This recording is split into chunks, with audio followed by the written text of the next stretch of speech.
मुख्यमंत्री एकनाथ शिंदे यांच्या हस्ते जर पाहिलं तर डीप क्लीन अंतर्गतची स्वच्छता मोहीम सुरू आहे। त्याजर पाहिलं की रामदास आठवले यांच्या वतीने झालेलं बुद्धविहार स्वच्छता करण्याची मोहीम जी आहे ती आजपासून जी आहे ते रामदास आठवले यांच्या उपस्थितीमध्ये सुरू करण्यात आली आहे। आपल्यासोबत रामदास आठवले काय सांगाल, आजपासून स्वच्छ बुद्धविहार जी करण्यास सुरुवात झाली आहे, काय सांगाल? आज स्वच्छ बुद्धविहार मोहीम जी आहे ती मोहीम सर्व महाराष्ट्रामध्ये देशामध्ये राबवावी आणि स्वच्छता ही अत्यंत आवश्यक आहे। फिजिकली आपण जर चांगलं मजबूत व्हायचं असेल, पोल्यूशन मुक्त जर आपल्याला देश करायचा असेल, पोल्यूशन मुक्त आपला विभाग करायचा असेल तर आपण स्वच्छता करणं अत्यंत आवश्यक आहे। आणि ज्या ज्या ठिकाणी बुद्धविहार आहेत, बुद्ध मंदिर आहेत, त्या ठिकाणी बौद्ध जनतेने सुद्धा साफसफाई करणं अत्यंत आवश्यक आहे। त्यासाठी एक प्रतिकात्मक किंवा सर्वांनी त्यामध्ये भाग घ्यावा। आणि म्युन्सिपाल्टीचे वर्कर तर सफाई करतातच, परंतु अनेक वेळेला सफाई मजूर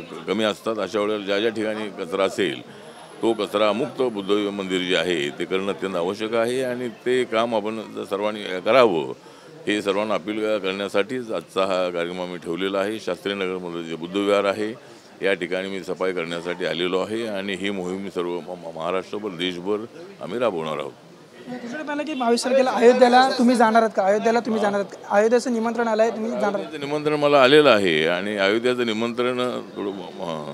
निमंत्रण जे आहे ते सर्व बौद्ध धर्मगुरू आहेत, ख्रिश्चन धर्मगुरू आहेत, मुस्लिम धर्मगुरू आहेत, शीख धर्मगुरू आहेत, जैन धर्मगुरू आहेत, अशा सर्व धर्माच्या धर्मगुरूंना त्या ठिकाणी बोलावलेलं आहे। आणि बाबासाहेब आंबेडकरांच्या संविधानाप्रमाणे आपण सर्व धर्मांचा आदर करणं अत्यंत आवश्यक आहे। एकमेकाच्या धर्माच्या आनंदामध्ये सामील होणं आवश्यक आहे आणि त्या दृष्टिकोनातूनच या उद्घाटनाला सर्व धर्माच्या धर्मगुरूंना बोलावलेलं आहे।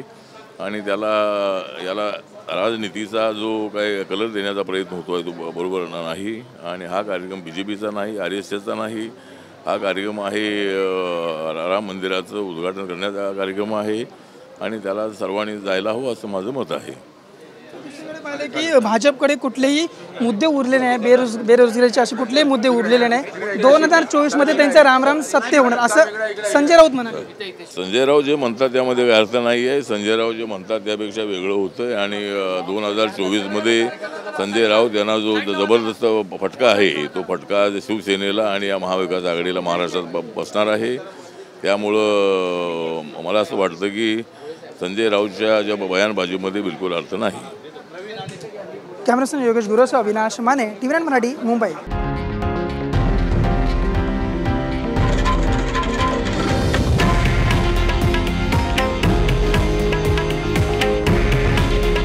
हे आहे देशातील नंबर 1 न्यूज नेटवर्क आणि आपण पाहत आहात TV9 मराठी।